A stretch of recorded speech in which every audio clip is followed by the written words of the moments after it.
Natangayan ng cellphone at 20,000 pisong cash ang isang babaeng rider sa Maynila. Ang dalawang suspect sa pang-hold up, arestado sa follow-up operation. Saksi, si Ian Cruz.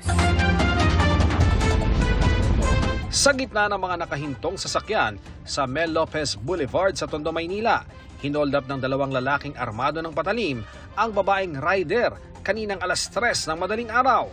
Makailang ulit pang inambaan ng saksak ng isa sa mga suspect ang biktima. Sa pilitan din nilang kinuha ang mga gamit ng babae bago kaswal na umalis sa lugar. Sa isinagawang follow-up operation ng Manila Police District, naaresto ang dalawang suspect na nahuli na ng hold up. Iniharap sila ni Manila Mayor Isko Moreno sa publiko kanina. Naroon din ang biktima na di napigilang maging emosyonal. Sino yung sasaksak sa'yo? Ito ba? Sino? Ito? Yung uundayan ka pa ng saksak? Kilala mo itong dalawang to?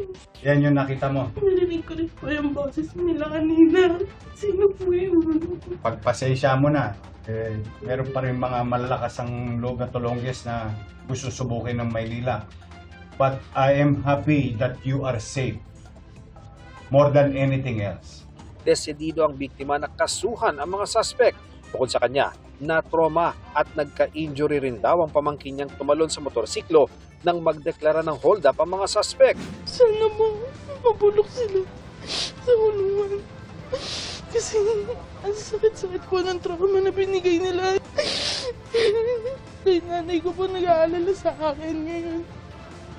Hindi ko po alam na mangyayari po sa akin to. Kaya sana makulong sila. Hindi ko sila patatawarin. Ayon sa MPD, bukod sa cellphone, tinangay ng dalawang suspect ang 20,000 pisong cash ng biktima na pambayad sana ng bills.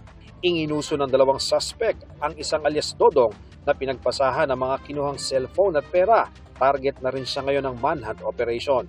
Kasama ito sa pagpaplano ng gagawin nilang pang-hold up dun sa lugar. At ngayon, ongoing yung follow-up natin para mahuli natin itong si alias Dodong. Inihahanda na ang reklamong robbery hold-up laban sa mga suspect. Ayon sa pulisya, dati nang nasangkot sa pang-hold up ang isa sa kanila. Abot-abot ang paghingi ng tawad ng mga suspect. Nagawa lang daw nila ang krimen dahil gipit sa pera. Ngayong mataas ang presyo ng langis na sinabayan ng pagmahal ng bilihin, patuloy na nagbabantay ang pulisya laban sa mga maaaring magsamantala. Patuloy natin pinapaangat yung presensya ng ating kapulisan at kung saan nga mapapakita natin yung ating direktiba nga ng ating SILG, no, ipa-intensify pa natin yung pag-implement ng mga iba't ibang ordinansa na makakatulong para may baba natin yung mga ganitong insidente.